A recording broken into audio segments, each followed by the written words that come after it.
Hi everyone, welcome back to ಅನ್ಬಾ learning. ಇವತ್ತಿನ ವಿಡಿಯೋದಲ್ಲಿ ನಾವು 8th ಸ್ಟ್ಯಾಂಡರ್ಡ್ನ ಲಾರ್ಜ್ ಸ್ಕೇಲ್ ಇಂಡಸ್ಟ್ರೀಸ್ ಲೆಸನ್ನ ಕಂಟಿನ್ಯೂಷನ್ ಪಾರ್ಟ್ ನೋಡ್ತಿದ್ದೀವಿ. ಆಲ್ರೆಡಿ ನಿಮಗೆ ಫಸ್ಟ್ ಕೋಆಪರೇಟಿವ್ ಸೊಸೈಟಿ ಬಗ್ಗೆ ಫುಲ್ ಡೀಟೇಲ್ಸು ಎಕ್ಸ್ಪ್ಲೇನ್ ಮಾಡಿದ್ದೀನಿ ಲೆಸನ್ನು. ಈಗ ನೆಕ್ಸ್ಟ್ ಟಾಪಿಕ್ ಇದರಲ್ಲೇ joint stock companies. Joint Stock Companies Act of 1956 regulates the formation, extension, functioning and liquidation of joint stock companies in India. First ಇಲ್ಲಿ joint stock company ಅಂದರೆ ಏನಂತ ತಿಳ್ಕೊಳ್ಳೋಣ. ಈಗ ಫಾರ್ ಎಕ್ಸಾಂಪಲ್ ತುಂಬ ದೊಡ್ಡ ಕಂಪ್ನಿಗಳಿರುತ್ತೆ, ಓಕೆನಾ. ಅವರ ಇನ್ವೆಸ್ಟ್ಮೆಂಟ್ ಬಂದು ಕ್ರೋರ್ಸ್ ಟುಗೆದರ್ ಇರುತ್ತೆ. ಯಾರು ಒಬ್ಬ ಪರ್ಸನ್ ಬಂದ್ಬಿಟ್ಟು ಕ್ರೋರ್ಸ್ ಟುಗೆದರ್ ಮನಿ ಇನ್ವೆಸ್ಟ್ ಮಾಡೋದು ತುಂಬ ಕಷ್ಟ ಆಗುತ್ತೆ. ಸೊ ಅವಾಗ ಅವ್ರು ಏನು ಮಾಡ್ತಾರೆ ಅಂದರೆ ಆ ಕ್ರೋಸ್ ಟುಗೆದರ್ ಕ್ಯಾಪಿಟಲ್ ಏನಿದೆ ಸೊ ಅದನ್ನು ಡಿವೈಡ್ ಮಾಡ್ತಾರೆ ಶೇರ್ಸ್ ಅಂತ ಹೇಳ್ಬಿಟ್ಟು. ಅಂದರೆ ಯಾರ್ಯಾರು ನಮ್ಮ ಕಂಪನಿನಲ್ಲಿ ಇನ್ವೆಸ್ಟ್ ಮಾಡೋಕ್ಕೆ ರೆಡಿ ಇದ್ದೀರಾ, ಓಕೆನಾ. ಸೊ ಅದನ್ನು ಬೇಸ್ ಮಾಡಿ ಅವರು ಶೇರ್ ಮಾಡ್ತಾರೆ. ಫಸ್ಟು ಅವರು ಶೇರ್ಸನ್ನು ಡಿವೈಡ್ ಮಾಡಿಬಿಡ್ತಾರೆ, ಓಕೆನಾ. ಸೊ ಯಾರು ಇಷ್ಟ ಇದೆಯೋ ಅವ್ರು ಬಂದ್ಬಿಟ್ಟು ಆ ಶೇರ್ಸ್ನಲ್ಲಿ ಇನ್ವೆಸ್ಟ್ಮೆಂಟ್ ಮಾಡ್ಬೋದು. ಇವಾಗ ನೋಡಿ, ಒಂದು ಎಕ್ಸಾಂಪಲ್ ತೊಗೊಂಡಿದ್ದೀವಿ. ಇಲ್ಲಿ 10,000 rupees, ಓಕೆ. ಸೊ ಇಲ್ಲಿ ನಮಗೆ ಕಂಪ್ನಿ ಸ್ಟಾರ್ಟ್ ಮಾಡೋಕ್ಕೆ 10,000 rupees ಬೇಕು. ಚಿಕ್ಕ ಅಮೌಂಟ್ ತೊಗೊಂಡಿದ್ದೀನಿ, 10,000 rupees. ಅದನ್ನು 100 rupees ಒಂದು ಶೇರ್ ವ್ಯಾಲ್ಯೂ ಅಂತ ತೊಗೊಳ್ಳೋಣ, ಓಕೆನಾ. ಸೊ ಡಿವೈಡ್ ಬೈ 100, 10,000 ಮಾಡಿದ್ರೆ 100 ಶೇರ್ಸ್ ಬರುತ್ತೆ. ಈ 100 ಶೇರ್ಸ್ನ ಯಾರು ಬೇಕಾದರೂ ಎಷ್ಟು ಬೇಕಾದ್ರೂ ತೊಗೋಬೋದು. 1 ಬೇಕಾದ್ರೂ ತೊಗೋಬೋದು, 10 ಬೇಕಾದ್ರೂ ತೊಗೋಬೋದು, 50 ಬೇಕಾದ್ರೂ ತೊಗೋಬೋದು, ಓಕೆನಾ. ಆ ರೀತಿ. ಸೊ ಎ ಅನ್ನೋ ಒಂದು ಪರ್ಸನ್ನು 10 ಶೇರ್ ತೊಗೊತಾರೆ ಅಂದರೆ ಒಂದು ಶೇರ್ನ ಬೆಲೆ ಎಷ್ಟಾಗುತ್ತೆ ಅಂದರೆ 100 rupees, ಓಕೆನಾ. 100 rupees ಇಂಟು 10 ಶೇರ್ಸ್ ಅಂದರೆ ಅವ್ರ ಕಾಂಟ್ರಿಬ್ಯೂಷನ್ ಎಷ್ಟಾಗುತ್ತೆ ಅಂದರೆ 1000 rupees ಆಗುತ್ತೆ. ಬಿ ಬಂದ್ಬಿಟ್ಟು 50 ಶೇರ್ಸ್ ಪರ್ಚೇಸ್ ಮಾಡ್ತಾರೆ ಇಂಟು 100 rupees. ಒಂದು ಶೇರ್ ವ್ಯಾಲ್ಯೂ ಬಂದು 100. ಸೊ 100 ಇಂಟು 50 ಈಸ್ 5,000 rupees ಅವ್ರು ಪೇ ಮಾಡ್ತಾರೆ. ಸಿ ಅನ್ನೋರು ಅವ್ರ ಕೈಲಾಗೋದು ಒಂದೇ ಶೇರ್ ಪರ್ಚೇಸ್ ಮಾಡೋಕ್ಕೆ, ಓಕೆನಾ. ಸೊ ಅವಾಗ ಅವ್ರು ಏನು ಮಾಡ್ತಾರೆ ಅಂದರೆ ಒಂದು ಶೇರ್ನ ಪರ್ಚೇಸ್ ಮಾಡ್ತಾರೆ 100 rupees ತೊಗೊಂಡು. ಅವ್ರ ಇನ್ವೆಸ್ಟ್ಮೆಂಟ್ ಎಷ್ಟಾಗುತ್ತೆ 100 rupees. ಡಿ ಅನ್ನೋರು ಏನು ಮಾಡ್ತಾರೆ 20 ಶೇರ್ಸ್ ಪರ್ಚೇಸ್ ಮಾಡ್ತಾರೆ 100 rupees ಫೇಸ್ ವ್ಯಾಲ್ಯೂ, ಓಕೆನಾ. ಅವಾಗ ಅವ್ರು ಎಷ್ಟು ಇನ್ವೆಸ್ಟ್ ಮಾಡ್ತಾರೆ ಅಂದರೆ 2,000 rupees. ಇದು ಆ್ಯಕ್ಚುಲಿ ತುಂಬ ಚಿಕ್ಕ ಎಕ್ಸಾಂಪಲ್ಲು. ಇದು ಕ್ರೋಸ್ ಟುಗೆದರ್ ಇರುತ್ತೆ, ಇಲ್ಲ ಒಂದು ಶೇರ್ ವ್ಯಾಲ್ಯೂ 1,000, 2,000 ಆ ಥರನೂ ಇರುತ್ತೆ, ಓಕೆನಾ. ಜಸ್ಟ್ ನಿಮ್ಗೆ ಅರ್ಥ ಆಗೋಕ್ಕೋಸ್ಕರ ಇದು ಬರ್ತಿರೋದು. Next, according to the joint stock companies act of 1956, a joint stock company is defined as a business organization created by law having seal, okay. So ಇಲ್ಲಿ ನಾವು ಇದಕ್ಕೆ ಮುಂಚೆ ಅಂದರೆ ಈ ಸ್ಮಾಲ್ ಸ್ಕೇಲ್ ಇಂಡಸ್ಟ್ರೀಸ್ ಬೇಕಾಗ್ತವಲ್ಲ, ಅದರಲ್ಲಿ ಓನರ್ ಅವರೇ ಆಗಿರ್ತಾರೆ, ಮ್ಯಾನೇಜ್ಮೆಂಟು ಎಲ್ಲ ಅವರೇ ಆಗಿರ್ತಾರೆ. ಬಟ್ ಅದರಲ್ಲಿ ಜಾಯಿಂಟ್ ಸ್ಟಾಕ್ ಕಂಪನಿಯಲ್ಲಿ ಏನಪ್ಪ ಅಂದರೆ ಓನರ್ಸೇ ಬೇರೆ, ಕಂಪನಿನೇ ಬೇರೆ ಅಂತ. ಅದನ್ನು ಸಪ್ರೇಟ್ ಎಂಟಿಟಿ, ಅದು ಒಂದು ಸಪ್ರೇಟ್ ಲೀಗಲ್ ಎಂಟಿಟಿ ಅಂತ ಹೇಳ್ಬಿಟ್ಟು ಅದನ್ನು ನಾವು ಮಾಡ್ತೀವಿ. ಮತ್ತು ಅದು ಅಲ್ಲದೆ ಮತ್ತು ಇದು ಬಂದ್ಬಿಟ್ಟು ಲಾ ಇಂದ ಕ್ರಿಯೇಟ್ ಆಗಿರುತ್ತೆ. Having A seal, okay. Usually seal ಇಡ್ತಾರೆ ಗೊತ್ತಾ ಒಂದು ಇನ್ಸ್ಟಿಟ್ಯೂಷನ್ಸ್ದು, ಸೊ ಅದನ್ನು ಸೀಲ್ ಅಂತ ಕರೀತಾರೆ, ಓಕೆನಾ. ಸೊ ಇಲ್ಲಿ ಏನಪ್ಪ ಅಂದರೆ ಆ ಸೀಲ್ಗೆ ಅಷ್ಟೊಂದು ಮಹತ್ವ ಇದೆ. ಒಂದು ಪರ್ಸನ್ಗೆ ಎಷ್ಟು ಇಂಪಾರ್ಟೆನ್ಸ್ ಕೊಡ್ತೀವಿ ಒಂದು ಸೈನು ಸೀಲ್ಗೆ, ಅದೇ ಥರನೇ ಇಲ್ಲೂ ಸಹ ಆ ಸೀಲ್ಗೆ ತುಂಬ ಮಹತ್ವ ಇರುತ್ತೆ. Henry defines joint stock company as, henry ಒಬ್ಬ ಪರ್ಸನು ಜಾಯಿಂಟ್ ಸ್ಟಾಕ್ ಕಂಪನಿ ಬಗ್ಗೆ ಏನು ಹೇಳ್ತಿದ್ದಾರೆ ಅಂದರೆ ಅ ವಾಲಂಟರಿ ಆರ್ಗನೈಸೇಷನ್ ಆಫ್ ಇಂಡಿವಿಜುವಲ್ಸ್. ಅಂದರೆ ಇದು ಸಹ ಒಂದು ವಾಲಂಟರಿ ಆರ್ಗನೈಸೇಷನ್, ಇಂಡಿವಿಜುವಲ್ಸ್ ಅವರ ಮಾಡೋದು. ಅಂದರೆ ಒಬ್ಬೊಬ್ಬರು ಬೇಕಾದರೂ ಹೋಗ್ಬಿಟ್ಟು ಅವರು ಶೇರ್ಸ್ನಲ್ಲಿ ಇನ್ವೆಸ್ಟ್ ಮಾಡ್ಬೋದು. For profit having its capital divide into transferable shares, okay. ಏನಕ್ಕೋಸ್ಕರ ಮಾಡ್ತಾರೆ? ಪ್ರಾಫಿಟ್ಗೋಸ್ಕರ ಕ್ಯಾಪಿಟಲ್ನ ಡಿವೈಡ್ ಮಾಡ್ತಾರೆ. ಇಲ್ಲಿ ತೋರಿಸೋದಲ್ಲ, ಕ್ಯಾಪಿಟಲ್ನ ಡಿವೈಡ್ ಮಾಡ್ತಾರೆ ಅಂತ ಹೇಳ್ಬಿಟ್ಟು ಇದನ್ನೇ into transferable shares. Transferable shares ಯಾಕಪ್ಪ ಅಂದರೆ ಫಾರ್ ಎಕ್ಸಾಂಪಲ್ 10 ಶೇರ್ಸ್ ತೊಗೊಂಡಿರ್ತಾರೆ. ಒಂದು ಸ್ವಲ್ಪ ದಿವಸ ಆದಮೇಲೆ ನಂಗೆ 10 ಬೇಡ, 5 ಇದ್ದರೆ ಸಾಕು, ಮಿಕ್ಕಿದ 5ನ ಯಾರಿಗಾದ್ರೂ ಸೇಲ್ ಮಾಡಿಬಿಡ್ತೀನಿ ಅಂದರೆ ಅದನ್ನೇನಂತ ಕರಿತೀವಿ? ಟ್ರಾನ್ಸ್ಫರಬಲ್ ಶೇರ್ಸ್ ಅಂತ ಕರಿತೀವಿ. The ownership of which is condition of membership, okay. So ಇಲ್ಲಿ ಓನರ್ಶಿಪ್ ಹೇಗಿರುತ್ತೆ ಅಂದರೆ ಕಂಡೀಷನ್ ಆಫ್ ದ ಮೆಂಬರ್ಶಿಪ್, ಅವ್ರು ಯಾವ ರೀತಿ ಇರ್ತಾರೋ ಸೊ ಅದ್ರ ಮೇಲೆ ಡಿಪೆಂಡ್ ಆಗಿರುತ್ತೆ. Next, types of joint stock company. Chartered company, statutory, registered, companies limited by shares, companies limited by guarantee, unlimited company, public limited company, foreign company, holding company, undertaken company. So ಇದೆಲ್ಲ different types of company. ಓಕೆನಾ, ಇದನ್ನು ನೀವು next ಹೋಗ್ತಾ ಹೋಗ್ತಾ ಬೇರೆ higher ಸೆಕ್ಷನ್ಗೆ ಹೋದರೆ ತಿಳ್ಕೊತೀರಾ. ಈಗ ಅದನ್ನ ಎಕ್ಸ್ಪ್ಲೇನ್ ಮಾಡಿದ್ರೆ ವಿಡಿಯೋ ತುಂಬ ಲ್ಯಾಗ್ ಆಗುತ್ತೆ. Next, promotion of joint stock company. The promotion of joint stock company includes different stages. They are ಅಂದರೆ ಪ್ರಮೋಷನ್ ಸ್ಟಾರ್ಟ್ ಮಾಡಬೇಕಾದ್ರೆ ಏನೇನು ಬೇಕು ಜಾಯಿಂಟ್ ಸ್ಟಾಕ್ ಕಂಪನಿಗೆ ಅಂತ. ಫಸ್ಟ್ ಒನ್ ಬಂದ್ಬಿಟ್ಟು promotion or formation. Second one, registration or incorporation. Third one, capital subscription or collection of share capital. Fourth one, commencement of business. First one, promotion stage. It is a first stage in the formation of joint stock company. ಏನು ಹೇಳ್ತಾ ಇದ್ದಾರೆ, ಇದೇ first stage. ಅಂದರೆ ಈ first ಸ್ಟೇಜಲ್ಲಿ ಏನೇನು ಮಾಡ್ತಾರೆ ಅಂತ. Some person join together with a view to start a company. ಅಂದರೆ ಕೆಲವು ಪರ್ಸನ್ಸು ಒಟ್ಟುಗೂಡಿ ಒಂದು ಕಂಪ್ನಿ ಸ್ಟಾರ್ಟ್ ಮಾಡಬೇಕು ಅಂತ ಅನ್ಕೋತಾರೆ. They are called the promoters. ಅಂಥವ್ರನ್ನ ಏನಂತ ಕರಿತೀವಿ ಅಂದರೆ ಪ್ರಮೋಟರ್ಸ್ ಅಂತ ಕರಿತೀವಿ. They collect all the information regarding formation, promotion, financial requirement and others. ಅಂದರೆ ಯಾವ ರೀತಿ ಫಾರ್ಮ್ ಮಾಡಬೇಕು, ಯಾವ ರೀತಿ ಬಿಸ್ನೆಸ್ಸ ಪ್ರಮೋಟ್ ಮಾಡಬೇಕು, ಅದಕ್ಕೆ ದುಡ್ಡು ಎಷ್ಟು ಬೇಕಾಗುತ್ತೆ ಅನ್ನೋದನ್ನು ಡಿಸೈಡ್ ಮಾಡ್ತಾರೆ. The prepare necessary documents like memorandum of association, articles of association and prospectus for registration. ಅಂದರೆ ಇಂಪಾರ್ಟೆಂಟ್ ಡಾಕ್ಯುಮೆಂಟ್ಸ್ ಯಾವುದ್ಯಾವುದಾಗುತ್ತೆ ಅಂದರೆ ರಿಜಿಸ್ಟ್ರೇಷನ್ ಮಾಡಬೇಕಾದ್ರೆ memorandum of association, articles of association and prospectus ಅಂತ ಇರುತ್ತೆ. They submit these documents to the registrar of companies for registration. ಹೇಳಿದ್ನಲ್ಲ, register ಮಾಡಬೇಕಾದ್ರೆ ಈ documents ಎಲ್ಲ ಬೇಕು. They take necessary steps to pool the share capital in case of public companies. ಅಂದರೆ public ಕಂಪನೀಸಲ್ಲಿ ಏನು ಮಾಡ್ತಂದರೆ ಪಬ್ಲಿಕ್ಕಿಂದ ದುಡ್ಡನ್ನ ಕಲೆಕ್ಟ್ ಮಾಡ್ತಾರೆ. They follow up the process of obtain certificate of incorporation. Okay, certificate incorporation ತೊಗೊಂಡ್ಮೇಲೆ ಅವರು ಬಿಸ್ನೆಸ್ ರನ್ ಮಾಡೋಕ್ಕೆ ಸಾಧ್ಯ. These promoters work as first directors to formulate the company. ಅಂದರೆ ಇವರು ಫಾರ್ಮುಲೇಟ್ ಮಾಡೋಕ್ಕೆ ಡೈರೆಕ್ಟರ್ಸ್ ಥರ ಅವರು ಕೆಲಸ ಮಾಡ್ತಾರೆ. ಸೆಕೆಂಡ್ ಬಂದ್ಬಿಟ್ಟು registration. For public companies the name has to be chosen. This name should not be identical to any existing company.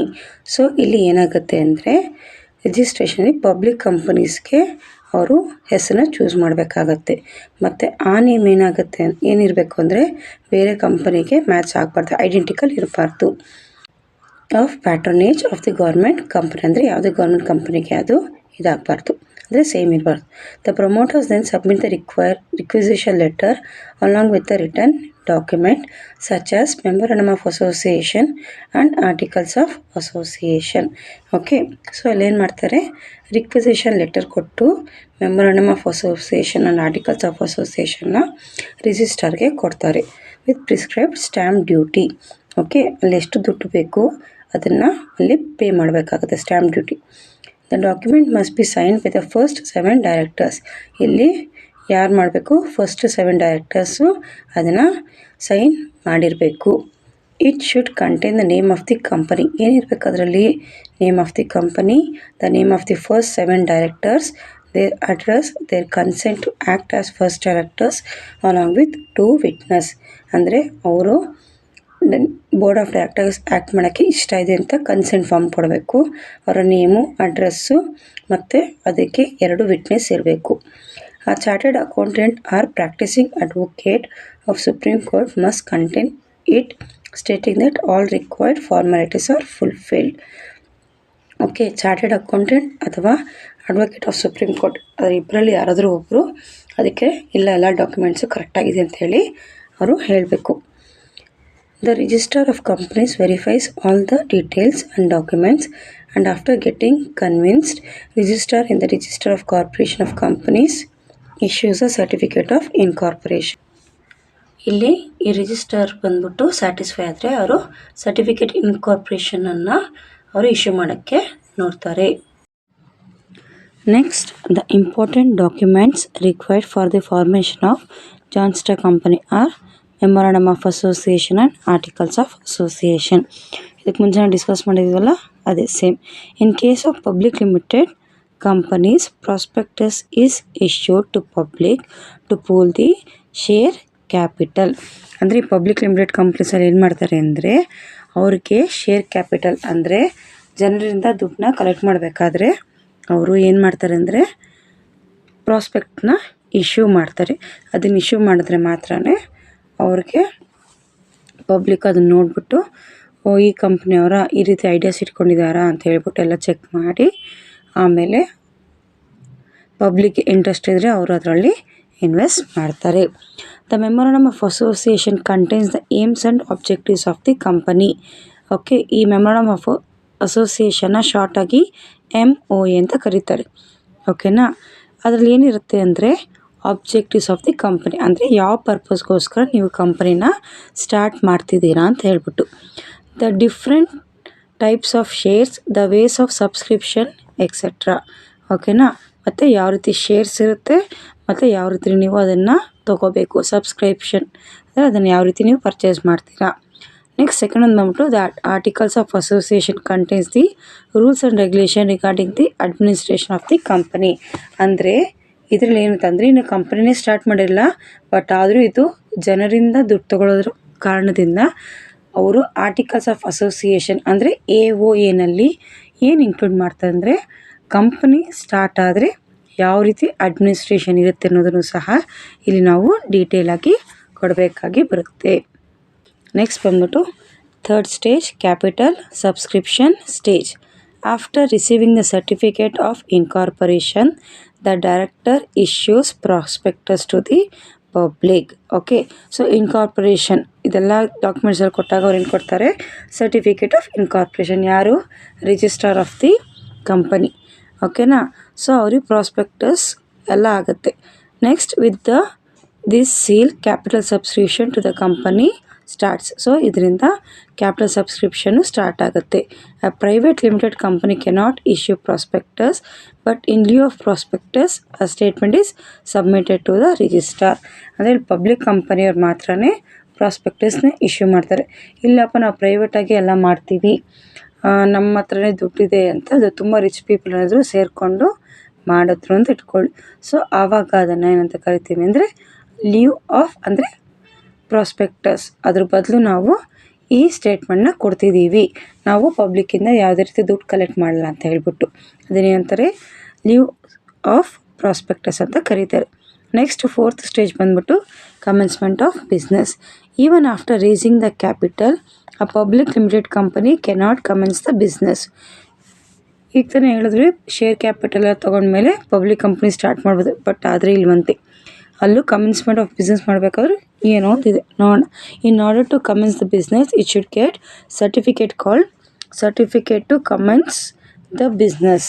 ಓಕೆನಾ, so ಇಲ್ಲೂ ಸಹ ಇನ್ನೊಂದು ಸರ್ಟಿಫಿಕೇಟ್ ತಗೋಬೇಕು. ಅಂದರೆ ಜಾಯಿಂಟ್ ಸ್ಟಾಕ್ ಕಂಪನಿ ನಾವು ದುಡ್ಡೆಲ್ಲ ನಮ್ಮ ಹತ್ರ ಇದೆ, ಶೇರ್ ಹೋಲ್ಡರ್ಸ್ ಎಲ್ಲ ಅಂದರೆ ಪಬ್ಲಿಕ್ಕು ನಮ್ಮ ಶೇರ್ಸ್ನ ಪರ್ಚೇಸ್ ಮಾಡಿದ್ರು ಅಂದರೂ ಸಹ ರಿಜಿಸ್ಟರ್ ಮತ್ತು ಅದನ್ನೆಲ್ಲ ನೋಡಿ ಒಂದು ಸರ್ಟಿಫಿಕೇಟ್ ಕೊಡ್ತಾರೆ. ಏನಪ್ಪ ಅಂದರೆ certificate to commence the business. Commence is nothing but starting the business and only after obtaining the certificate the company can start the business. ನೋಡಿದ್ರಾ, ಜಾಯಿಂಟ್ ಸ್ಟಾಕ್ ಕಂಪನಿ ಸ್ಟಾರ್ಟ್ ಮಾಡಬೇಕಂದ್ರೆ ಇಷ್ಟು ದೊಡ್ಡ ಪ್ರೊಸೀಜರ್ ಇದೆ ಅಂತ ಹೇಳ್ಬಿಟ್ಟು.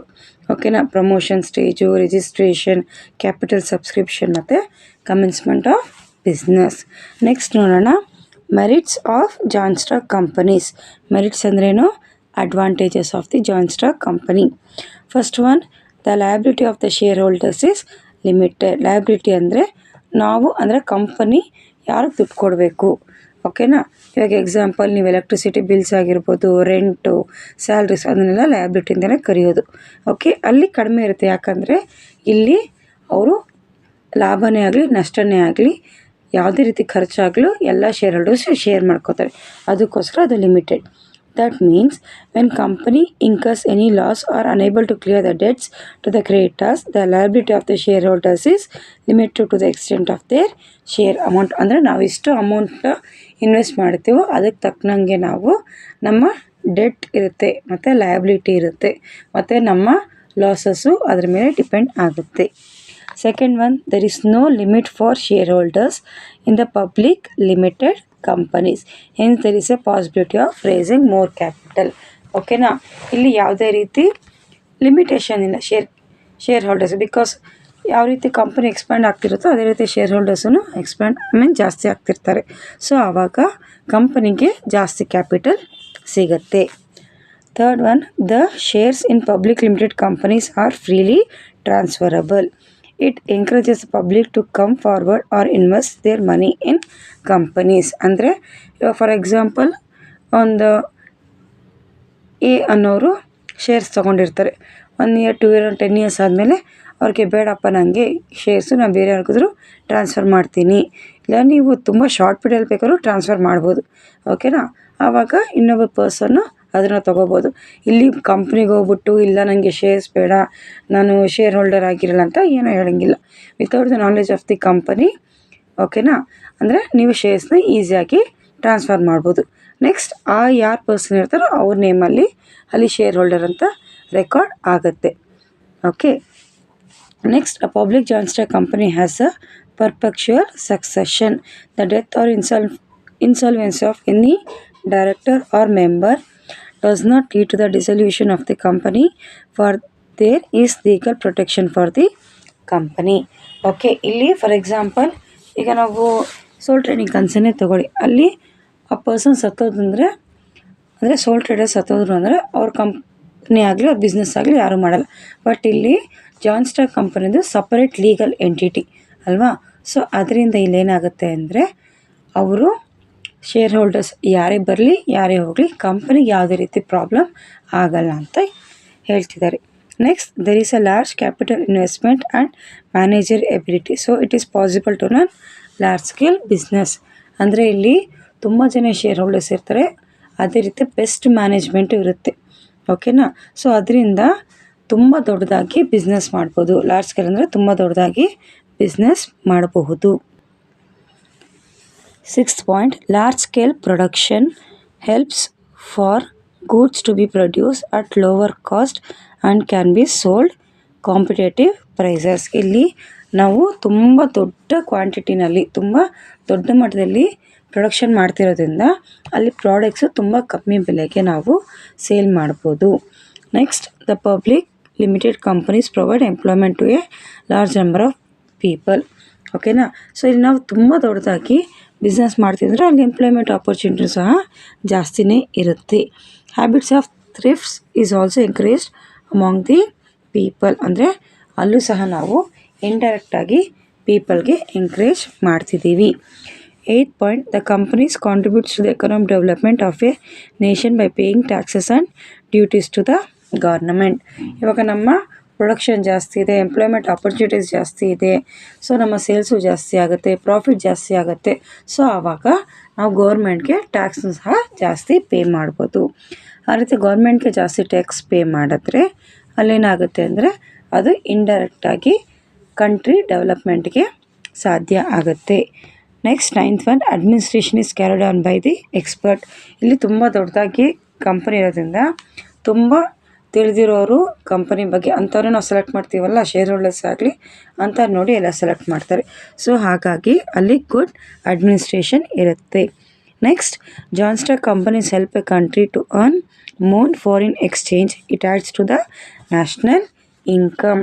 ಓಕೆ, ಸೊ ಇಲ್ಲಿ ನಮ್ಮ products ಜಾಸ್ತಿ ಇರೋದ್ರಿಂದ ನಮ್ಮ ಕಂಟ್ರಿಗೆ ಎಷ್ಟು ಬೇಕೋ ಅದಕ್ಕೂ ಮೀರಿ ನಾವು ಪ್ರೊಡ್ಯೂಸ್ ಮಾಡಿದ್ರೆ ಅದನ್ನು ನಾವು ಬೇರೆ ಕಂಟ್ರಿಗೆ ಸೇಲ್ ಮಾಡ್ಬೋದು. ಆವಾಗ ಸೇಲ್ ಮಾಡಿದಾಗ ಆ ಕಂಟ್ರಿ ಕರೆನ್ಸಿ ನಮ್ಮ ಕಂಟ್ರಿಗೆ ಬರುತ್ತೆ. ಅದನ್ನು ಏನಂತ ಕರಿತೇವೆ, ಮೋರ್ ಫಾರಿನ್ ಎಕ್ಸ್ಚೇಂಜ್ ಅಂತ ನಾವು ಅದನ್ನು ಹೇಳ್ತೀವಿ. ನೆಕ್ಸ್ಟ್ ಬಂದ್ಬಿಟ್ಟು demerits of joint stock companies. The formation of A joint stock company is expensive and it is required to fulfill many formalities. The process is difficult and cumbersome. Okay, so ಇವಾಗ ನಾವೆಲ್ಲ advantage ನೋಡಿ disadvantages ಖಂಡಿತ ಇರುತ್ತೆ. ಏನಪ್ಪ ಅಂದರೆ ನಾವಾಗಲೇ ನೋಡೋದಲ್ಲ, promotion, registration, commencement office, ಇದು ತುಂಬ procedure ಇರುತ್ತೆ. ಆ ಪ್ರೊಸೀಜರ್ ಎಷ್ಟು ಆಗಬೇಕು ಅಂದರೆ ತುಂಬ ದುಡ್ಡು ಖರ್ಚಾಗುತ್ತೆ. ಸೊ ಹಂಗಾಗಿ ಅದು ಈ ಪ್ರೊಸೆಸ್ ತುಂಬ ಡಿಫಿಕಲ್ಟ್ ಆಗುತ್ತೆ. ಮತ್ತು ಪರ್ಸನ್ ಯಾರು ಮಾಡ್ತಾರೆ ಅವರು ಸಹ ಅದನ್ನು ತುಂಬ ಕರೆಕ್ಟಾಗಿ ಮಾಡಬೇಕು. The share holders R real owners of the company but they do not take any active part in the affairs of the company ಅಲ್ವಾ. ಸೊ ಇಲ್ಲಿ ಯಾರು ದುಡ್ಡು ಇನ್ವೆಸ್ಟ್ ಮಾಡಿರ್ತಾರೆ ಅವ್ರನ್ನ ನಾವು ಶೇರ್ ಹೋಲ್ಡರ್ಸ್ ಅಂತ ಕರಿತೀವಿ. ಆದರೆ ಒಂದು ದಿವಸಕ್ಕೂ ಕಂಪ್ನಿ ಬಂದ್ಬಿಟ್ಟು ಹೆಂಗೆ ಮಾಡ್ತಿದ್ದಾರೆ ಅಂತ ಯಾರೂ ಕೇಳಲ್ಲ. ಅವ್ರಿಗೆ ಪ್ರಾಫಿಟ್ ಬಂತ ಲಾಸ್ ಬಂತ ಅಂತ ಮಾತ್ರ ನೋಡ್ತಾರೆ ಹೊರತು ಕಂಪನಿ ಏನಾಗ್ತಿದೆ ಅಂತ ಮಾತ್ರ ಅವರು ಅಷ್ಟಾಗಿ ತಲೆ ಕೆಡಿಸ್ಕೊಳ್ಳಲ್ಲ. The directors only look after the day to day affairs. So ಇಲ್ಲಿ ಯಾರು ನೋಡ್ಕೊತಿದ್ದಾರೆ, ಡೈರೆಕ್ಟರ್ಸ್ ಅಥವಾ ಬೋರ್ಡ್ ಆಫ್ ಡೈರೆಕ್ಟರ್ಸ್ ಅಂತ ಕರಿತೀವಿ. Large number of share holders do not attend the annual general body meeting. Annual general body meeting ಅಂದರೆ ವರ್ಷಕ್ಕೊಂದ್ಸತಿ ಮಾಡೋದು. ಅಂದರೆ ಎಲ್ಲ ಶೇರ್ ಹೋಲ್ಡರ್ಸು ಬಂದು ಕಂಪನಿಗೆ ಏನಾಗ್ತಿದೆ ಅಂತ ತಿಳ್ಕೊಳ್ಳಿ ಅಂತ ಹೇಳ್ಬಿಟ್ಟು. ಬಟ್ ಯೂಶ್ವಲಾಗಿ ಅದನ್ನು ಅಟೆಂಡ್ ಮಾಡೋರು ತುಂಬ ಕಡಿಮೆ. Third point, there is no personal contact between the owners and the workers. ಇವಾಗ ಇಲ್ಲಿ ತುಂಬ ಜನ ಶೇರ್ ಹೋಲ್ಡರ್ಸ್ ಇರ್ತಾರೆ, ಅಂದರೆ ತುಂಬ ಜನ ಓನರ್ಸ್ ಇರ್ತಾರೆ ಮತ್ತು ತುಂಬ ಜನ ಎಂಪ್ಲಾಯೀಸ್ ಇರ್ತಾರೆ. ಯಾರಿಗೆ ಯಾರು ಓನರು ಯಾರು ಎಂಪ್ಲಾಯೀಸ್ ಅಂತಲೇ ಗೊತ್ತಿರಲ್ಲ. Fourth one, limited liability may lead to the directors to take wrong decisions. Okay, so ಬಿಡಪ್ಪ ನಾವು ತುಂಬ ದೊಡ್ಡ ಅಂದರೆ ಬೋರ್ಡ್ ಆಫ್ ಡೈರೆಕ್ಟರ್ಸ್ ಏನು ತಿಳ್ಕೊತಾರೆ, ಬಿಡು ದೊಡ್ಡ ಪ್ರಾಜೆಕ್ಟ್ ಆಗಲಿ ತೊಗೊಂಡ ಲಾಸ್ ಬಂದ್ರೂ ಅಲ್ಲಿ ಎಲ್ಲ ಶೇರ್ ಹೋಲ್ಡರ್ಸು ಅವರು ಶೇರ್ ಮಾಡ್ಕೋತಾರೆ, ಅಂದರೆ ಅಷ್ಟು ದೊಡ್ಡ ಪ್ರಾಬ್ಲಮ್ ಆಗಲ್ಲ ಅಂತ ರಾಂಗ್ ಡಿಸಿಷನು ಸಹ ಬೋರ್ಡ್ ಆಫ್ ಡೈರೆಕ್ಟರ್ಸ್ ತೊಗೋಬೋದು. Next, the powers of the company are vested with the only a few people. Many a time they act like dictators. ಅಂದರೆ ಇಲ್ಲಿ ಆ ಕಂಪನಿ ನಡೆಸೋ ಪವರ್ ಬಂದ್ಬಿಟ್ಟು ತುಂಬ ಕೆಲವೊಂದು ಜನರಲ್ಲಿ ಮಾತ್ರ ಇರುತ್ತೆ. ಅವಾಗ ಅವರೇನು ಥಿಂಕ್ ಮಾಡ್ಬೋದು, ನಾನು ಹೇಳಿದ್ದೆ ರೂಲ್ಸು, ನಾನು ಹೇಳಿದ್ದೆ ಕಂಪ್ನಿ ನಡಿಬೇಕು ಅಂತ ಹೇಳ್ಬಿಟ್ಟು ಅವ್ರು ಆರ್ಗ್ಯೂ ಮಾಡ್ಬೋದು, ಅವ್ರು ಅದೇ ರೀತಿ ಬಿಹೇವ್ ಮಾಡ್ಬೋದು. ಬಟ್ ಅದು ಇಂಡೈರೆಕ್ಟಾಗಿ ಶೇರ್ ಹೋಲ್ಡರ್ಸ್ಗೆ ಮತ್ತು ಎಂಪ್ಲಾಯೀಸ್ಗೆ ಅಫೆಕ್ಟ್ ಆಗುತ್ತೆ. Many a time these joint stock companies try to control the government also. ಯಾವ ರೀತಿ ಇದು ಗೌರ್ಮೆಂಟ್ ಕಂಟ್ರೋಲ್ ಮಾಡುತ್ತೆ ಅಂದರೆ, ನಾವು ಜಾಸ್ತಿ ಇನ್ವೆಸ್ಟ್ ಮಾಡಿದ್ದೀವಿ, ನಾವು ಜಾಸ್ತಿ ನಿಮಗೆ ಟ್ಯಾಕ್ಸ್ ಕಟ್ತಿದ್ದೀವಿ, ನಮಗೆ ಈ ಏರಿಯಾ ಮಾತ್ರ ಡೆವಲಪ್ ಮಾಡಿಕೊಡಿ, ಇಲ್ಲಿ ನಮಗೆ ನಮ್ಮ ಎಂಪ್ಲಾಯೀಸ್ಗೆ ನಮಗೆ ಮನೆ ಮಾಡಿಕೊಡಿ. ಸೊ ಈ ರೀತಿ ಚಿಕ್ಕ ಚಿಕ್ಕ ಡಿಮ್ಯಾಂಡ್ ಇಲ್ಲ, ದೊಡ್ಡ ದೊಡ್ಡ ಇದರಲ್ಲೂ ಆಗ್ಬೋದು. ಸೊ ಈ ರೀತಿ ಇಂಡೈರೆಕ್ಟ್ ಆಗಿಯೂ ಸಹ ಜಾಯಿಂಟ್ ಸ್ಟಾಕ್ ಕಂಪನೀಸು ಗೌರ್ಮೆಂಟ್ನ ಕಂಟ್ರೋಲ್ ಮಾಡುತ್ತೆ. ನೆಕ್ಸ್ಟ್ ಬಂದ್ಬಿಟ್ಟು ಮಲ್ಟಿನ್ಯಾಷನಲ್ ಕಂಪನೀಸ್. ಓಕೆನಾ. ಸೊ ಏನಪ್ಪ ಇದು ಮಲ್ಟಿ ನ್ಯಾಷನಲ್, ಹೆಸರೇ ಹೇಳ್ತಿದೆ. ನ್ಯಾಷನಲ್ ಅಂದರೆ ದೇಶ, ಮಲ್ಟಿ ಅಂದರೆ ತುಂಬ, ಅಂದರೆ ಜಾಸ್ತಿ ಇರೋದಕ್ಕೆ, ಜಾಸ್ತಿ ದೇಶದಲ್ಲಿ ಕಂಪನೀಸ್ ಇದ್ದರೆ ಅದನ್ನೇಂತ ಕರಿತೀವಿ, ಮಲ್ಟಿನ್ಯಾಷನಲ್ ಕಂಪನೀಸ್ ಅಂತ ಕರಿತೀವಿ. ಓಕೆನಾ. ಸೊ ಲೆಸನ್ ನೋಡೋಣ.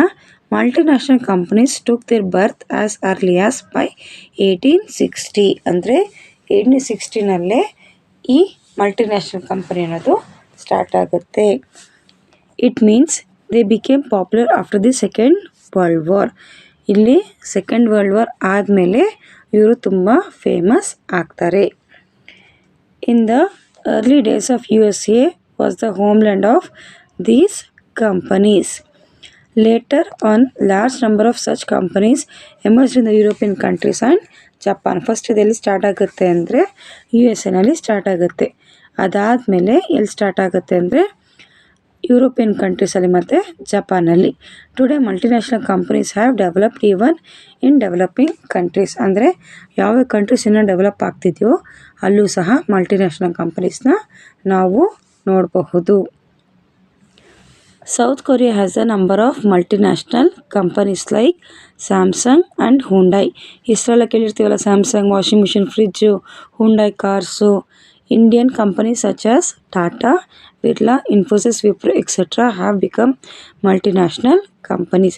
ಸೊ ಇದೆಲ್ಲ ಇಂಡಿಯನ್ ಬೇಸ್ಡ್ ಕಂಪನೀಸ್. ಅದು ಈಗ ಬೇರೆ ದೇಶದಲ್ಲೂ ಸಹ ನಮ್ಮ ಇಂಡಿಯನ್ ಕಂಪನಿ ಬ್ರಾಂಚಸ್ ಅಲ್ಲಿದೆ.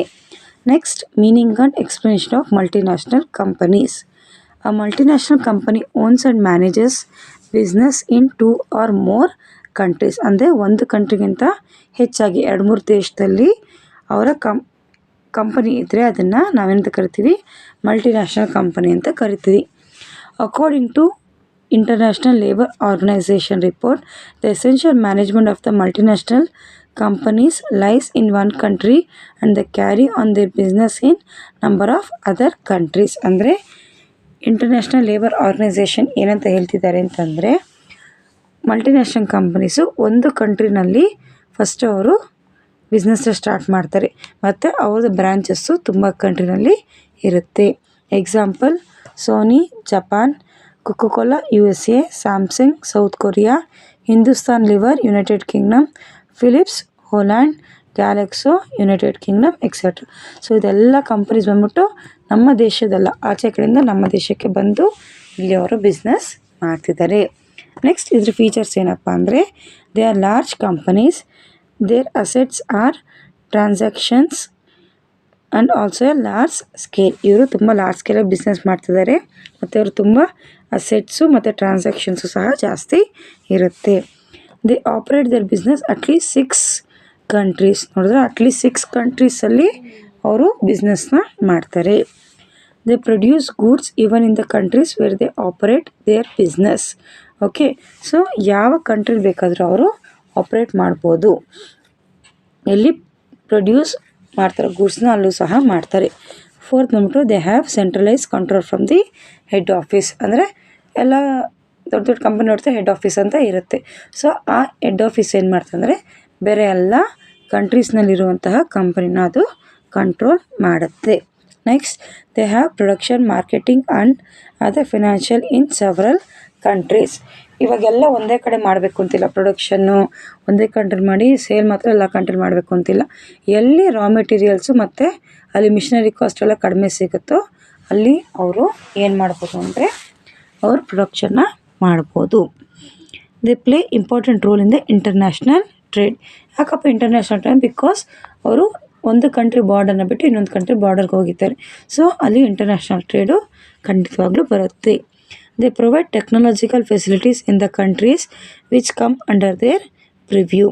ಓಕೆ, ಸೊ ಇವಾಗ ನಾವು ಬೇರೆ ಕಂಟ್ರಿಗೆ ಹೋದರೆ ಅಂತ ಹೋಮ್ ಕಂಟ್ರಿ ಇಂಡಿಯಾದಿಂದ ಇವಾಗ ಬೇರೆ ಕಂಟ್ರಿಗೆ ಹೋಗಿ ಬಿಸ್ನೆಸ್ ಮಾಡ್ತಿದ್ರೆ ಅಲ್ಲಿ ಟೆಕ್ನಾಲಜಿ ಚೆನ್ನಾಗಿರುತ್ತೆ, ಚೀಪ್ ಆ್ಯಂಡ್ ಬೆಸ್ಟ್ ಆಗಿದ್ರು ಸಹ ಆ ಫೆಸಿಲಿಟಿನ ನಾವು ತೊಗೋಬೋದು. Next advantages for home country.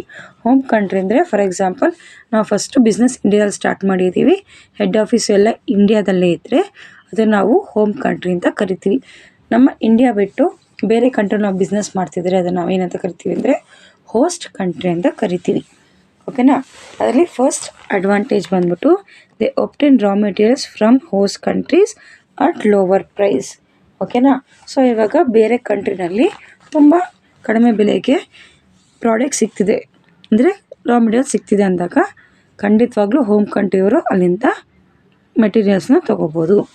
Second point, they may also obtain the technological administrative skills from the host countries. Raw materials ಅಲ್ಲದೆ ಟೆಕ್ನಾಲಜಿ ಮತ್ತು ಅಡ್ಮಿನಿಸ್ಟ್ರೇಷನ್ ಸ್ಕಿಲ್ಸ್ ಅಂದರೆ ನಮ್ಮ ದೇಶಕ್ಕಿಂತ ಆ ದೇಶದಲ್ಲಿ ತುಂಬ ಜನ ಚೆನ್ನಾಗಿ ಓದಿದ್ದಾರೆ, ಅರ್ಥ ಮಾಡ್ಕೊಂಡಿದ್ದಾರೆ, ಕಂಪನಿ ಚೆನ್ನಾಗಿ ನಡೆಸೋ ಎಬಿಲಿಟಿ ಅವ್ರಿಗಿದೆ ಅಂದರೆ ಅವ್ರನ್ನೂ ಸಹ ನಾವು ಅಲ್ಲಿಂದ ತೊಗೋಬೋದು. They export raw materials and finished products to host countries, thus the profit is more. Okay, so raw materials ಎಲ್ಲ ಕಮ್ಮಿ ತೊಗೋತೀವಿ ಮತ್ತು ನಾವು ಎಕ್ಸ್ಪೋರ್ಟ್ ಮಾಡಿದ್ರೆ ರಾ ಮೆಟೀರಿಯಲ್ಸ್ನಾಗಲಿ ಫಿನಿಶ್ಡ್ ಪ್ರಾಡಕ್ಟ್ಸ್ನಾಗಲಿ ಬೇರೆ ಕಂಟ್ರಿಗೆ ಮಾಡಿದಾಗ ನಮ್ಮ ಕಂಟ್ರಿಗೆ ತುಂಬ ಪ್ರಾಫಿಟ್ ಸಿಗುತ್ತೆ. It is possible to earn ample income through profit, royalty and through administrative agreements with host countries. So ಇವಾಗ ಇಂಡಿಯಾ ಹೋಮ್ ಕಂಟ್ರಿ ಅಂತ ಹೇಳಿದ್ನಲ್ವಾ. ಸೊ ಹೋಸ್ಟ್ ಕಂಟ್ರಿ ಅಂದರೆ ಫಾರ್ ಎಕ್ಸಾಂಪಲ್ ಶ್ರೀಲಂಕಾ ಆಗಿರ್ಬೋದು, ಇಲ್ಲ ಮಯನ್ಮಾರ್ ಆಗಿರ್ಬೋದು. ಅಲ್ಲಿ ಹೋಗ್ಬಿಟ್ಟು ನಾವು ಪ್ರಾಡಕ್ಟ್ಸ್ನ ಸೆಲ್ ಮಾಡಿದಾಗ ನಮಗೆ ಪ್ರಾಫಿಟು ಜಾಸ್ತಿ ಆಗುತ್ತೆ ಮತ್ತು ರಾಯಲ್ಟಿನೂ ಜಾಸ್ತಿ ಬರುತ್ತೆ. ಮತ್ತು ಅಡ್ಮಿನಿಸ್ಟ್ರೇಟಿವ್ ಅಗ್ರಿಮೆಂಟ್ ಮಾಡಿಕೊಂಡು ಸಹ ನಾವು ತುಂಬ ಪ್ರಾಫಿಟ್ನ ಮಾಡ್ಬೋದು. They create more employment opportunities in the home country. Okay, so ಅಲ್ಲಿ ಇವಾಗ ನಾವು ಬೇರೆ ಕಂಟ್ರಿಗೆ ಪ್ರಾಡಕ್ಟ್ಸ್ನ ಕಳಿಸ್ಬೇಕಾಗತ್ತೆ. ನಮ್ಮ ಕಂಟ್ರಿನಲ್ಲಿ ಡಿಮ್ಯಾಂಡು ಸಹ ಜಾಸ್ತಿ ಇರುತ್ತೆ. ಅವಾಗೇನಾಗುತ್ತೆ, ನಮ್ಮ ಕಂಟ್ರಿನಲ್ಲಿ ಇಂಡಿಯಾದಲ್ಲಿ ಇರೋ ಪೀಪಲ್ಗೆ ಎಂಪ್ಲಾಯ್ಮೆಂಟ್ ಆಪರ್ಚುನಿಟೀಸು ಜಾಸ್ತಿ ಸಿಗುತ್ತೆ. ನೆಕ್ಸ್ಟ್ ಹೆಡಿಂಗ್ ಬಂದ್ಬಿಟ್ಟು advantages for depending or host countries.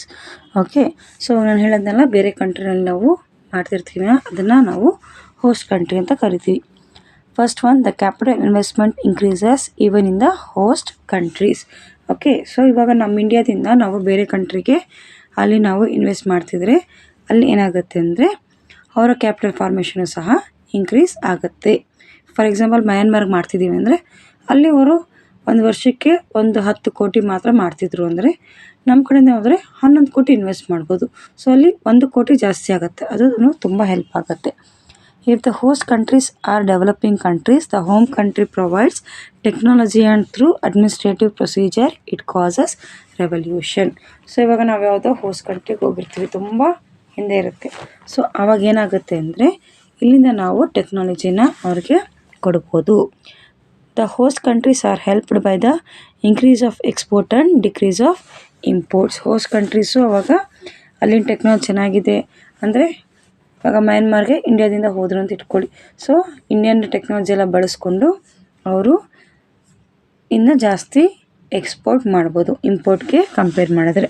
Next, it is possible to produce high quality products. ಓಕೆನಾ, ಒಳ್ಳೆ ಟೆಕ್ನಾಲಜಿ, ಒಳ್ಳೆ ರಾ ಮೆಟೀರಿಯಲ್ಸ್ ಇದ್ದರೆ ಅವರು ಸಹ ಹೈ ಟೆಕ್ನಾಲಜಿ ಪ್ರಾಡಕ್ಟ್ಸ್ನ ಪ್ರೊಡ್ಯೂಸ್ ಮಾಡ್ತಾರೆ. The important opportunities to increase in host countries, research and development are promoted in host countries.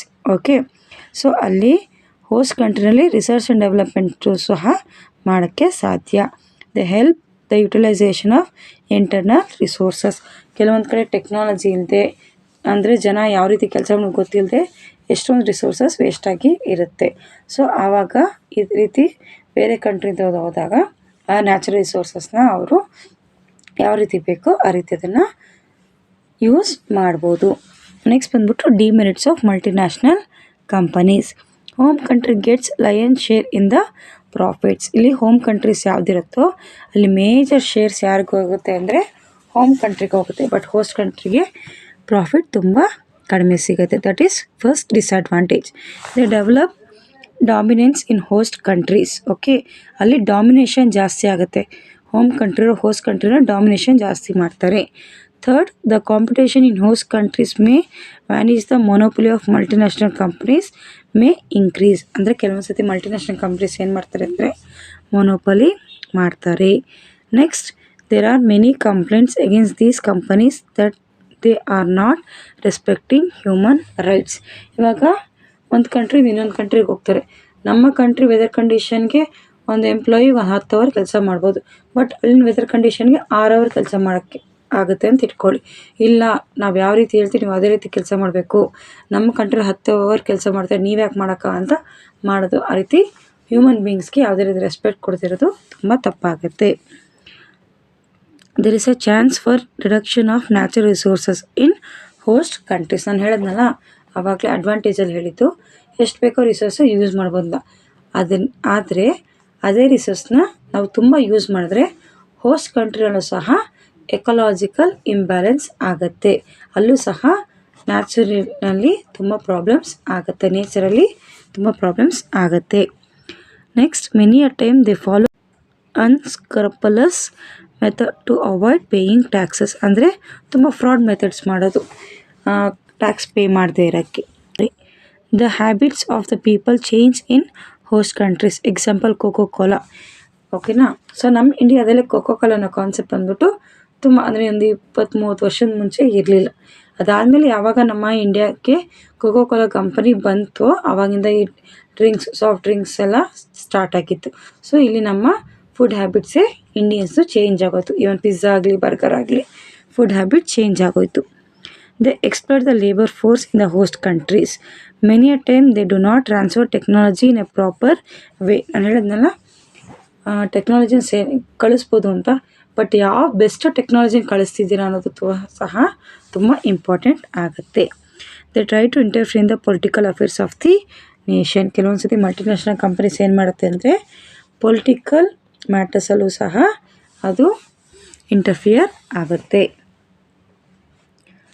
Next, the industrial policy of our government restricted the foreign investment in our country till recent times. ಅಂದರೆ ನಮ್ಮ ದೇಶ 1947ಇಂದ ಈ ಕೆಲವು ವರ್ಷಗಳ ಮುಂಚಿನವರೆಗೂ ನಮಗೆ ಯಾವುದೇ ರೀತಿ foreign policies ಬೇಡ ಅಂತ ಹೇಳ್ಬಿಟ್ಟು ಒಂದು ನಿರ್ಬಂಧ ಇಟ್ಕೊಂಡಿತ್ತು, ಯಾಕಂದರೆ ಬ್ರಿಟಿಷ್ ಅವರಿಂದ.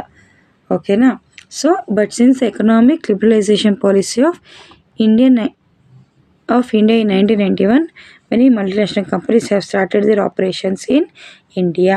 ಸೊ ಇಲ್ಲಿ ಮಲ್ಟಿನ್ಯಾಷನಲ್ ಕಂಪ್ನೀಸು ಯಾವಾಗಿಂದ ಬರೋಕ್ಕೆ ಸ್ಟಾರ್ಟ್ ಆಯಿತು ಅಂದರೆ 1991 ಅಲ್ಲಿ ಏನಂದರೆ LPG ಅಂತ ಹೇಳ್ಬಿಟ್ಟು ಒಂದು ಪಾಲಿಸಿನ ಇಂಟ್ರೊಡ್ಯೂಸ್ ಮಾಡ್ತಾರೆ.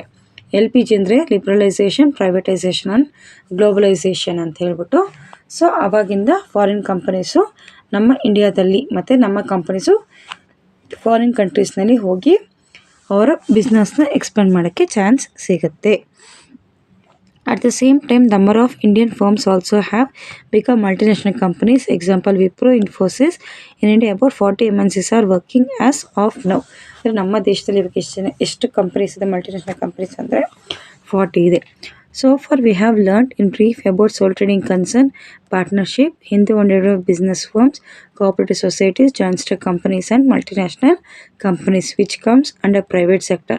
Besides this, we have government undertakings, public sector undertakings and public utilities. ಅಂದರೆ ಇವಾಗ ನಾವೆಲ್ಲ ನೋಡಿದ್ವಲ್ಲ ಪ್ರೀವಿಯಸ್ ಲೆಸನ್ನಲ್ಲಿ, ಮತ್ತು ಇವಾಗ ಯಾವುದ್ರ ಬಗ್ಗೆ multinational company, joint stock company explain ಮಾಡಿದ್ರೆ ಅದು ಬಿಟ್ಟು ಸಹ ಬೇರೆ ರೀತಿ ಕಂಪನೀಸು ಇದೆ. ಅದನ್ನು ಗೌರ್ಮೆಂಟ್ ಪಬ್ಲಿಕ್ಕೋಸ್ಕರ ಮಾಡ್ತಿದ್ದಾರೆ. ಅದು ಯಾವುದು ಅಂತ ನೋಡೋಣ. Government undertakings there are own by the government for the public purpose. ಅದರಲ್ಲಿ ಗೌರ್ಮೆಂಟ್ ಅವ್ರು ಏನು ಮಾಡ್ತಿದ್ದಾರೆ, ಪಬ್ಲಿಕ್ಗೋಸ್ಕರ ಅದನ್ನು ತೊಗೊಳ್ತಿದ್ದಾರೆ ಮತ್ತು ನಡೆಸ್ತಿರ್ತಾರೆ. They are controlled and managed by the government. Okay, so ಆ ಅಂಡರ್ಟೇಕಿಂಗ್ ಯಾರು ಮಾಡ್ತಾರೆ ಅಂದರೆ ಗೌರ್ಮೆಂಟೇ ನಡೆಸ್ತದೆ. A department of government under the control of minister run these undertakings. They are started either by central government or state government or local self government. Example, mining, meteorology, shipbuilding, aeronautics, etc. So ಇದೆಲ್ಲ examples ಕೊಟ್ಟಿರೋದವರು. Okay, ಇದನ್ನು state ಆದರೂ ನಡೆಸ್ಬೋದು, ಅಥವಾ central government ಆದರೂ ನಡೆಸ್ಬೋದು, ಅಥವಾ local ಬಾಡೀಸ್ನು ಸಹ ನಡೆಸ್ಬೋದು. Next, public sector undertakings. These are under the control of public and government. Example, Gujarat fertilisers, Cochin defence, etcetera. So ಇಲ್ಲಿಯೂ ಸಹ ಗೌರ್ಮೆಂಟು ಪಬ್ಲಿಕ್ಗೋಸ್ಕರ ಮಾಡ್ತಿರುತ್ತೆ. ಬಟ್ ಇಲ್ಲಿ ಏನಂದರೆ under the control of public ಅಂದರೆ ಸ್ವಲ್ಪ ಕೆಲವೊಬ್ಬರು ಜನನು ಮತ್ತು ಗೌರ್ಮೆಂಟ್ ಎರಡೂ. Next, public utilities. These are also government undertakings, but they are established to provide essential products or services to the public. ಅಂದರೆ ಇಲ್ಲಿ ಪಬ್ಲಿಕ್ ಅಂತ ಸರ್ವಿಸ್ ಮಾಡೋಕ್ಕೆ ಅಂತಲೇ ಈ ಯುಟಿಲಿಟೀಸ್ ಇರುತ್ತೆ. ಯಾವುದಪ್ಪ ಅಂದರೆ they are not intend to earn profit. ಅಂದರೆ ಅವರ ಮೇನ್ ಇಂಟೆನ್ಷನ್ ಪ್ರಾಫಿಟ್ ಆಗಿರಲ್ಲ. ಎಕ್ಸಾಂಪಲ್, ಕುಕ್ಕಿಂಗ್ ಗ್ಯಾಸ್ ಅಂದರೆ ನಾವು ನಾರ್ಮಲ್ ಅಡುಗೆಗೆ ಮಾಡ್ತೀವಿ ಅದು gas, water, electricity, railways, post, telegraph, etcetera.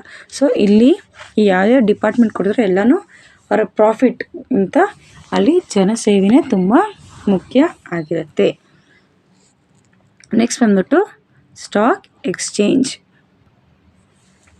Stock exchanges. The capital of the joint stock company is divided into small units called shares. ಓಕೆನಾ. So ಇಲ್ಲಿ joint stock company ಆಯಿತಾ. So ಅಲ್ಲಿ ಏನು ಮಾಡ್ತಾರೆ ಅಂದರೆ ನಾವು ಆವಾಗಲೇ ಡಿಸ್ಕಸ್ ಮಾಡ್ದಂಗೆ ಟೋಟಲ್ ಕಂಪನಿ ಕ್ಯಾಪಿಟಲ್ನ ಶೇರ್ಸ್ ಅಂತ ಡಿವೈಡ್ ಮಾಡ್ತಾರೆ. The joint stock companies can also raise capital through issue of debentures. Shares ಅಂದರೆ ಡಿಬೆಂಚರ್ನ ಬಳಸ್ಕೊಂಡು ಸಹ ನಾವು ಕಂಪನಿನಲ್ಲಿ ದುಡ್ಡನ್ನ ರೇಸ್ ಮಾಡ್ಬೋದು. There is a provision to sell and buy these shares and debentures. Provision ಅಂದರೆ ಪ್ರೊಸೀಜರ್ ಇದೆ ಶೇರ್ಸ್ನ ಮತ್ತು ಡಿಬೆಂಚರ್ಸ್ನ ತೊಗೊಳಕ್ಕೆ ಮತ್ತು ಮಾರೋಕ್ಕೆ. ಏನಪ್ಪ ಅದು? The share or debenture holders can sell the shares or debentures at any time. ಅಂದರೆ ಶೇರ್ ಹೋಲ್ಡರ್ಸ್ ಆಗಲಿ ಡಿಬೆಂಚರ್ ಹೋಲ್ಡರ್ಸ್ ಆಗಲಿ ಅವರ ಶೇರ್ಸ್ ಮತ್ತು ಡಿಬೆಂಚರ್ಸ್ನ ಯಾವಾಗ ಬೇಕಾದ್ರೂ ಸೆಲ್ ಮಾಡ್ಬೋದು. For this purpose stock exchange are established. ಓಕೆನಾ. ಸೊ ಇಲ್ಲಿ ನಮ್ಗೆ ಯಾರಿಗೂ ಗೊತ್ತಿದೆ, ನಾವು ತೊಗೊಳಕ್ಕೆ ಹೋಗಲ್ಲ, ಮಾರಕ್ಕೆ ಹೋಗಲ್ಲ. ಸೊ ಅಲ್ಲೂ ಸಹ ಒಂದು ಆಫೀಸ್ ಥರ ಇದೆ ಅಂತ ಇಟ್ಕೊಳ್ಳಿ ಎಕ್ಸಾಂಪಲ್. ಓಕೆನಾ.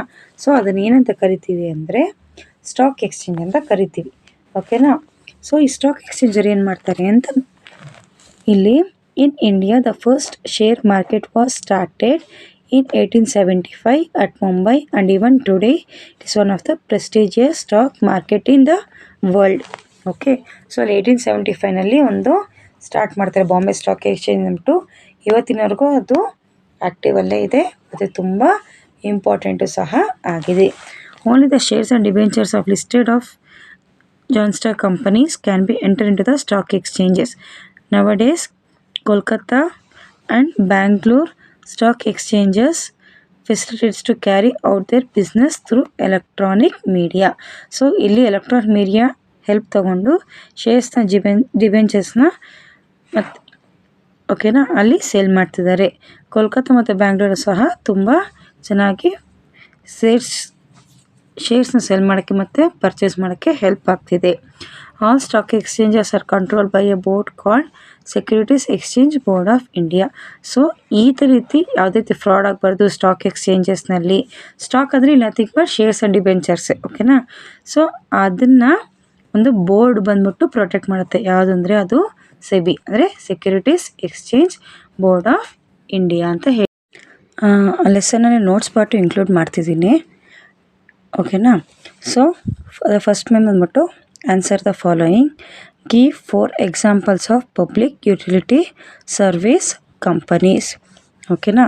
ಸೊ ಆನ್ಸರ್ ಬಂದ್ಬಿಟ್ಟು public utility service companies means a company that operates as a public service corporation and provides essential service to the public such as electricity, telephone service and natural gas, etc.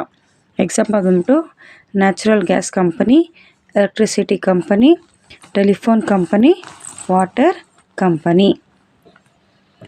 Second ಬಂದ್ಬಿಟ್ಟು mention any 6 features or characteristics of cooperative societies. First ಬಂದ್ಬಿಟ್ಟು the features or characteristics of cooperative societies are: they are voluntary organizations. Second point, membership is open for all the adults above 18 years. Third one, there is no upper limit for membership. Fourth one, democratic management. Fifth, management is supervised. A portion of profit kept as a reserve. Third one, mention the different types of cooperative societies. Answer: credit cooperative societies, marketing cooperative societies, producers cooperative societies, consumer cooperative societies, house building cooperative societies. Fourth question, list out the merits and demerits of cooperative societies. The merits and demerits of cooperative societies are: first, merits, it is easy to form. Second one, capital investment is less. Third one, all the members have equal rights.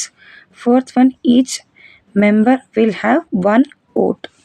Fifth, it develops the habits of savings. Demerits, limited capital resources. Large scale business is not possible. Third, chance of mismanagement and misuse of money. Fourth, difficult to get suitable staff. Fifth question, which are the stages of formulated in joint stock company?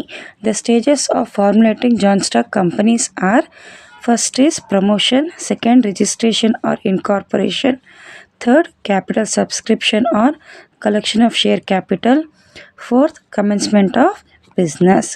Sixth question, mention the advantages of joint stock company. The advantages of joint stock company are: first point, the liability of the shareholders are limited, no limit for shareholders. Third one, company have succession. Fourth, shares are transferable. Fifth one, large scale investment. Sixth point, large scale production.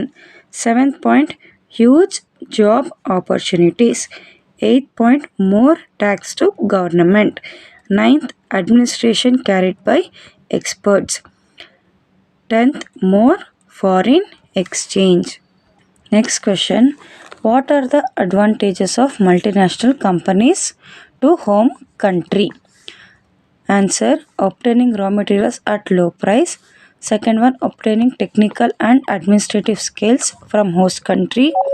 Third one, the finished products sent to the host country. Fourth one, more employment opportunities. Fifth, the home country earn royalty and profit. Eighth question, what are the important functions of stock exchange?